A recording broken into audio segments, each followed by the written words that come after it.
Hello, in this video I will tell you how you can log into HostPapa VPS.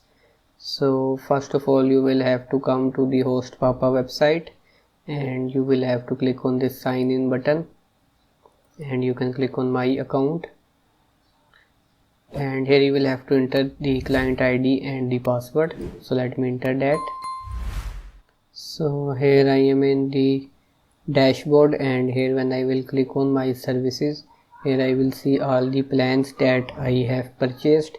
I can click on manage, and here I will see some details of the package, but I am not able to log in. So if you want to log in, you will have to go to the email that they sent you when you purchased the VPS. If you don't have access to that message, or if you can't find that message, then you can click on this chat button, and here you can ask them to send you your logins again, and then they will send you logins, and through that you can log into your WHM VPS panel.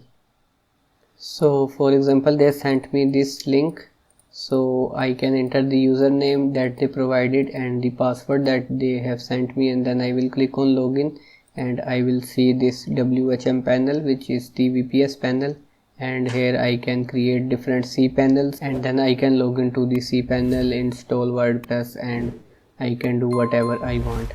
If you have enjoyed the video, don't forget to like this video and subscribe to my channel, leave a comment so my video will be shown to more viewers. Thank you for helping me grow. See you next time.